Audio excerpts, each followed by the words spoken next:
with books. Yes, sir? Books. There is very little call for the services of a librarian. Case in point, a minister. A minister would tell us that his function is that of preaching the Word of God. And of course it follows that since the state has proven that there is no God, that would make the function of a minister somewhat academic as well. There is a God. You are in error, Mr. Wordsworth. There is no God.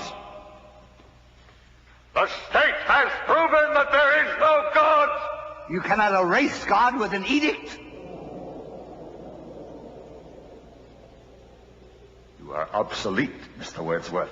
You have no function, Mr. Wordsworth. You're an anachronism, like a ghost from another time. I am nothing more than a reminder to you that you cannot destroy truth. You're a bug, Mr. Wordsworth, a crawling insect, an ugly, misformed little creature who has no purpose here, no meaning. I am a human being. I exist. And if I speak one thought aloud, that thought lives, even after I'm shoveled into my grave. Delusions, Mr. Wordsworth. Delusions. The Bible, poetry, essays of all kind, all of it an opiate. The state has no use for your kind.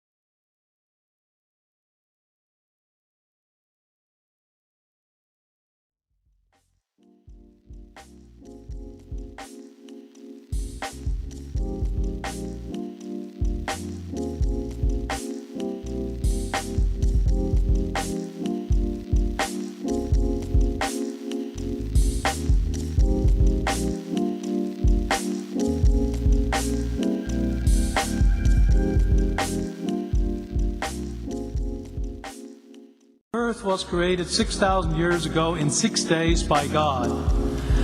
I am confused. Being philosophically consistent and being a very honest person, I'm sure you can tell me where God came from. And in addition, once you've told me where God comes from, please try to clarify how you can figure that a spiritual force can have an impact on a material universe to create it.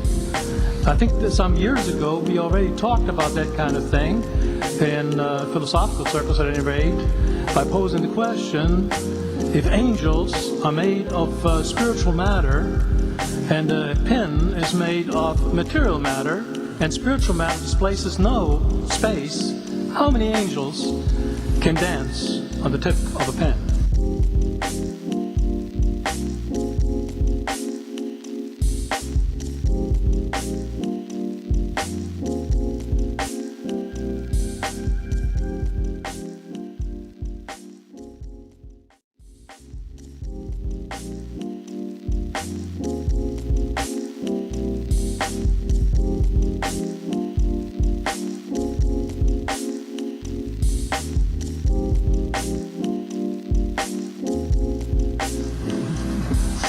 I have a sense of sort of reversal experience here, but please do, go ahead. You've got 5 minutes. Now, I just want to know which question. That's all right, you may take the rest of the minute. We're supposed to do one question at a time. Which one would you like? That was part of the format for the debate, so which I want you to fill in the story of the rest of the beginning of the universe. God, spiritual matter, impact on material matter. Okay, so 2 questions. All right. Go ahead. All right, your question, where did God come from, assumes that you're thinking of the wrong, obviously it displays that you're thinking of the wrong God, because the God of the Bible is not affected by time, space, or matter.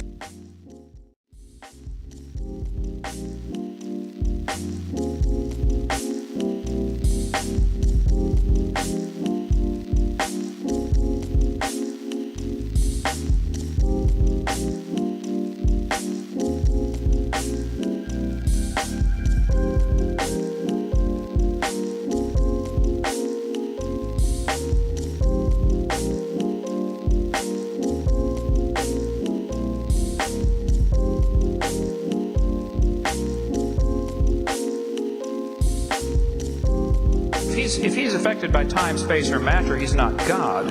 Time, space, and matter is what we call a continuum. All of them have to come into existence at the same instant. Because if there were matter but no space, where would you put it? If there were matter and space but no time, when would you put it? You cannot have time, space, or matter independently. They have to come into existence simultaneously. The Bible answers that in 10 words. In the beginning, there's time. God created the heaven, there's space, and the earth, there's matter.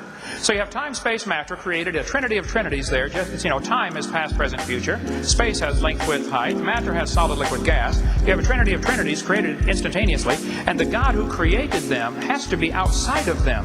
If he's limited by time, he's not God. The guy who created this computer is not in the computer. He's not running around in there changing the numbers on the screen, okay? The God who created this universe is outside of the universe. He's above it, beyond it, in it, through it. He's unaffected by it. So the concept that a spiritual force cannot have any effect on a material body, well then I guess you'd have to explain to me things like emotions and love and hatred and envy and jealousy and rationality. I mean, if your brain is just a random collection of chemicals that formed by chance over billions of years, how on earth can you trust your own reasoning processes and the thoughts that you think? Okay? So, your question, where did God come from, is assuming a limited God. And that's your problem. The God that I worship is not limited by time, space, or matter. If I could fit the infinite God in my 3-pound brain, he would not be worth worshiping, that's for certain. So that's the God that I worship. Thank you.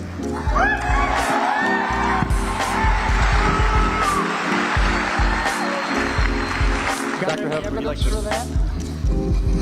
Would you please present a question to the...